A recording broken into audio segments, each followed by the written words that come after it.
മതവിശ്വാസം സ്വീകരിക്കുന്നത് അത് ഓരോരുത്തരുടെയും വ്യക്തിപരമായ കാര്യമാണ്. ഏത് മതവിശ്വാസങ്ങൾ സ്വീകരിക്കുന്നവരാണെങ്കിൽ തന്നെ എല്ലാ മതങ്ങളും വിളംബരം ചെയ്യുന്നത് സ്നേഹവും സഹോദര്യവും സമാധാനവുമാണ്. നമുക്കൊരു വീഡിയോ കണ്ടുവരാം. അതിനുശേഷം ഇതിനെ കുറിച്ചിട്ട് നമുക്ക് പരാമർശം നടത്താം.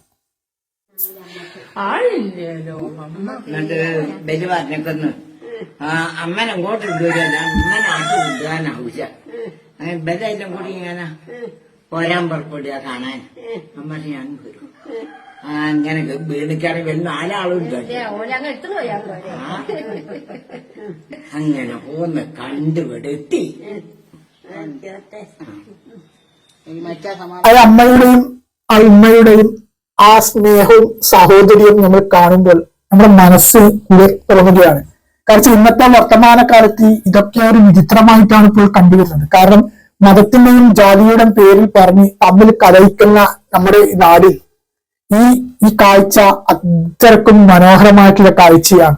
മുമ്പത്തെ നമ്മുടെ നാടുകളിൽ ഈ രീതിയിലായിരുന്നു. മതവും ജാതിയും ഒക്കെ മറന്നുകൊണ്ട് മനുഷ്യരാം എന്നുള്ള രീതിയിൽ പരസ്പരം സ്നേഹിച്ചും സഹായിച്ചും വളരെ സൗഹാർദ്ദം പങ്കിട്ടുകൊണ്ടായിരുന്നു ജീവിച്ചിരുന്നത്.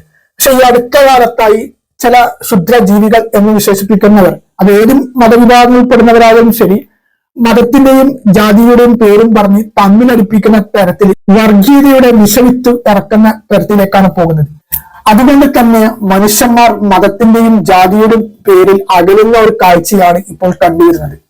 എന്നാലും ഈ ഉമ്മയുടെയും ഈ അമ്മയുടെയും സൗഹൃദം നമ്മളൊക്കെ കണ്ണു തുറപ്പിക്കുന്ന രീതിയിലാണ്. ഇതേപോലെ തന്നെയാണ് നമ്മുടെ നാട്, അതായത് നമ്മുടെ കേരളം എന്ന് പറഞ്ഞു കഴിഞ്ഞാൽ ഇവിടെ വർഗീയതയ്ക്ക് ഒട്ടും വേരോട്ടമില്ലാത്ത നാടാണ്. ഇവിടെ ജാതിയും മതവും എല്ലാം മറന്നുകൊണ്ട് മനുഷ്യരാം എന്നുള്ള രീതിയിലാണ്.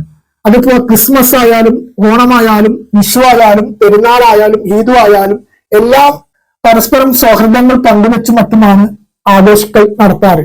അതുകൊണ്ട് തന്നെയാണ് ഇവിടെ വർഗീയതയുടെ വിത്ത് മുളക്കാറുള്ളത്. ഏതായാലും ആ 2 പേർക്കും, ആ ഉമ്മാക്കും ആ അമ്മക്കും ഇനിയും കുറെ നാള് ഈ ഭൂമിയിൽ ജീവിക്കാനുള്ള ആരോഗ്യവും ദീർഘായുസ്സും സർവശക്തം കൊടുക്കട്ടെ എന്ന് നമുക്ക് ഈ അവസരത്തിൽ പ്രാർത്ഥിക്കാം.